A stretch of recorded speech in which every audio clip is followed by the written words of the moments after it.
जो एक तीसरा बयान का उनका हिस्सा मैं आपको दिखाना चाहूँगा, वो आर्मी चीफ़ की तैनाती के हवाले से है। उनसे सवाल किया गया था कि आपने लंदन में अपने भाई से, नवाज़ शरीफ से इसके ऊपर बात की, तो शहबाज शरीफ ने उसका एक इनडायरेक्ट जवाब दिया, जिसके ऊपर पीटीआई वाले बहुत सीख पा रहे हैं। उन्होंने कहा कि वो हमारी जमात के लीडर हैं, अगर उनसे मैंने कोई भी बात की हो तो इसमें मज़ाक़ा क्या है। इनडायरेक्ट जवाब था, बहरहाल उसको तो मैं वहीं छोड़ता हूँ। लेकिन ये जो ऑडियो लीक्स हैं, इसके ऊपर बहुत सारे जो तज्ज़िया नगार हैं उनको शुबा है, क्योंकि इसके ऊपर अभी तक सबूत सामने नहीं आए।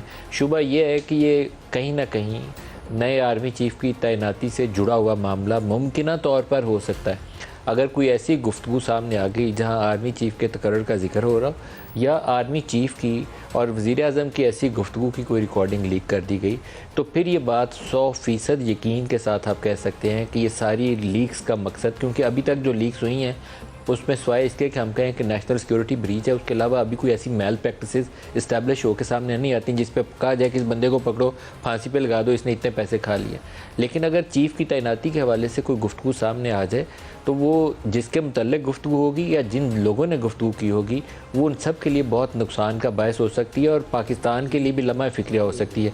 क्योंकि आप किसी सूरत ये अफोर्ड कर ही नहीं सकते कि आपके जो नए आर्मी चीफ़ की तैनाती होनी, जिसने 3 साल पाकिस्तानी फ़ौज की सरबराही करनी है, लीड करना है पाकिस्तान आर्मी को। अल्लाह करे कि ज़माना अमन रहे, लेकिन हालात ख़राब भी हों तो आप उस एक शख्स के ऊपर अपनी पूरी फ़ौज जो होती है उसके पीछे लब्बैक कहती है। जब जिस तरफ चीफ़ का हुक्म होता है फ़ौज उस तरफ चलती है, उसको आप मुतनाज़ा नहीं बना सकते किसी सूरत भी। इमरान के बाद बयानात के ऊपर जब मैं तनकीद करता हूँ तो उसके पीछे भी एक मुहर्रिक यही होता है कि आप चीफ़ हुकूमत बनवाता है या गिराता है तो वो उसका गैर आइनी फ़ेल है, आप उसको जस्टिफाई नहीं कर सकते।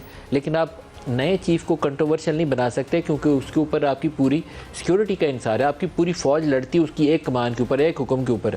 वो जो बंदा गोली खाता है सीने के ऊपर, उस वक्त वो शहबाज या इमरान की बातें नहीं सुन रहा होता, उस वक्त उसका चीफ़ ऑर्डर करता है और उसकी कमान के ऊपर जाता है और अपनी जान कुर्बान करता है। उसको किसी सूरत मुतनाज़ा नहीं होना चाहिए। तो आर्मी चीफ़ की तैनाती के ऊपर जो जवाब था शहबाज शरीफ का, वो आपको सुनाते हैं, दिखाइएगा। जब इन्होंने आर्मी चीफ को एक्सटेंशन दी तो मशवरा किया था इन्होंने हमसे, जो आइन और कानून जो है उसको सब फॉलो करेंगे और करना चाहिए। That's it. इलेक्शन में अपने वक्त पे होंगे इंशाल्लाह। जो मौजूदा आर्मी चीफ़ हैं इनकी तैनाती की थी नवाज़ शरीफ ने। जब इनकी एक्सटेंशन का मामला आया तो मामला एक तनाज़े की शक्ल में सुप्रीम कोर्ट के सामने चला गया था, और सुप्रीम कोर्ट ने पूछा कि किस कानून के तहत कर रहे हैं, तो एक लॉ अमेंड किया गया, आर्मी एक्ट के अंदर तरमीम की गई, और सभी जमातों ने बशमूल PMLN, PTI वो कानून लेकर आई, और सभी जमातों ने बशमूल PMLN एंड पाकिस्तान पीपल्स पार्टी उस बिल की हमायत की थी। तो इत्तफाक़ राय से कहना चाहिए कि जनरल बाजवा को एक्सटेंशन मिली, और वो एक्सटेंशन दी खुद इमरान खान ने थी। कानून की तो इत्तफाक़ राय से मंजूरी दी, लेकिन एक्सटेंशन का इख्तियार वज़ीर-ए-आज़म पाकिस्तान के अलावा किसी और के पास आइनी तौर पर है नहीं। तो अब नए चीफ़ की तैनाती होनी है, तो नए चीफ़ की तैनाती का इख्तियार भी वज़ीर-ए-आज़म पाकिस्तान को ही है।